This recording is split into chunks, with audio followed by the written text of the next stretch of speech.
Assalamualaikum warahmatullahi wabarakatuh. Selamat datang kembali pemirsa di channel yang paling bermanfaat di atas muka bumi ini.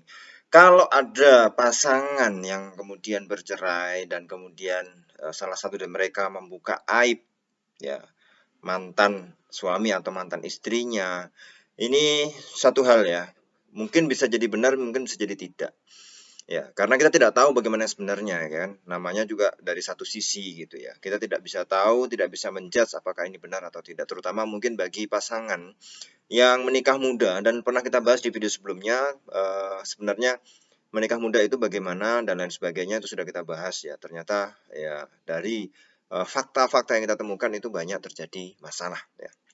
Dan sebenarnya harus ada sebenarnya boleh ya menikah muda tapi harus dengan benar-benar syarat yang betul-betul mumpuni dan lain sebagainya.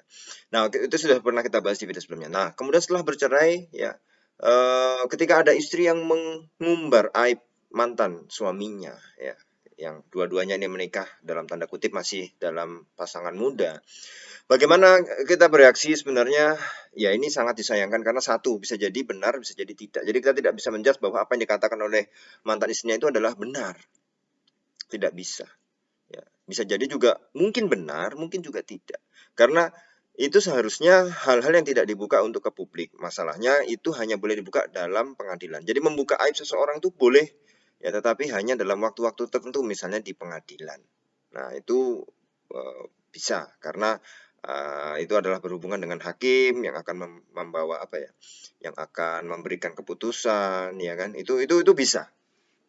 Tapi permasalahannya para pemirsa ketika itu diumbar. Nah, maka kita juga ada haram hukumnya ya untuk membeberkan rahasia suami istri yang amat khusus ya. Ya, yang itu tidak bisa yang awalnya kalau kita lihat itu hadisnya berkenaan dengan hubungan yang hanya diketahui oleh mereka berdua. Tetapi itu juga berlaku kaidah ya menutupi aib yang lebih luas bukan hanya sekedar itu misalnya tentang sifat suami, mantan suami dan lain sebagainya itu juga harus dilihat ya bahwa ada sebuah hadis yang diriwayatkan oleh Imam Muslim barang siapa menutupi aib seorang muslim maka Allah akan menutupi aibnya di dunia dan akhirat. Jadi meskipun bagaimanapun juga ya itu adalah aib daripada bekas atau mantan pasangan ya itu sebaiknya juga tidak diumbar ke publik ya karena kalau diumbar ke publik rentan untuk bocor meskipun itu hanya untuk orang-orang tertentu ya janganlah ya karena apa barang siapa yang menutupi aib seorang muslim maka Allah akan menutupi aibnya di dunia dan akhirat ya atau di dalam hadis lain juga Rasulullah Shallallahu Alaihi bersabda tidaklah seorang hamba menutupi aib seorang hamba yang lain di dunia kalau seseorang itu menutupi aib saudaranya di dunia kecuali Allah akan menutupi aibnya di hari kiamat nanti. Ini juga hadis riwayat Imam Muslim. Maka menutupi aib sesama muslim itu dianjurkan para pemirsa. Tentu menjaga aib orang-orang terdekat, suami atau istri atau mantan suami atau mantan istri lebih diutamakan. Ini memang kita tidak tahu permasalahan yang sebenarnya bagaimana ya. Kita hanya bisa melihat dari jauh ya. Tetapi dua-duanya adalah tokoh public figure yang setidaknya mungkin sering menyapa lewat medsos, ada yang komen katanya sering main medsos gitu ya. Tapi ketika menutupi aib orang lain sesama muslim saja itu dianjurkan, apalagi yang orang yang pernah dekat dengan kita. Memang ini tidak bisa kita pukul rata ya, tapi kita tidak tahu ya. Mungkin sudah saking jengkelnya mungkin ya, saking jengkelnya saking terus kemudian dibuka. Tetapi juga itu tidak bermanfaat apa-apa sebenarnya. Atau ya bagaimana itu tidak bisa kita apa ya hukumi dengan satu sisi ya. Meskipun mantan suaminya juga apa namanya membalas dengan kata-kata yang pendek ya itu tidak bisa kita jadikan ya itu sebenarnya urusannya masing-masing sebenarnya. Nah itu yang kemudian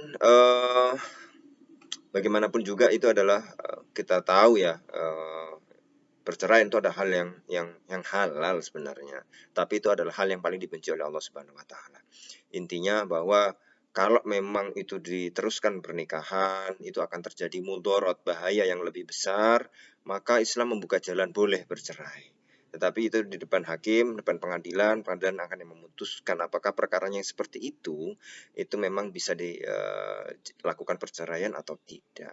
Tapi intinya bagaimana Islam tidak melarang perceraian, tetapi itu adalah hal yang halal, tetapi itu adalah hal yang dibenci. Karena mudah-mudahan ya kalau diteruskan malah tambah banyak mudorotnya. Nah ini para pemirsa yang harus kita pahami, ya harus kita pahami. Kita tidak bisa masuk lebih dalam terhadap wilayah privasi orang. Ketika ada orang mengumbar aib suaminya, mantan suaminya, mohon maaf, yang itu tidak bisalah kita jadikan itu untuk mengklaim, melabeli, memberi label itu terjadi betulan dalam pernikahan mereka, tidak bisa. Jadi sikap kita cuek, ya sikap kita cuek, kita menjaga diri betul agar tidak mengumbar aib sesama muslim, ya, meskipun itu adalah mantan pasangan kita. Intinya mudah-mudahan ya kita ketika menjaga aib saudara kita sesama muslim, ya sesama muslimah, itu kita ditutupi aib kita di dunia dan akhirat sesuai dengan hadis yang diriwayatkan oleh Imam Muslim tadi.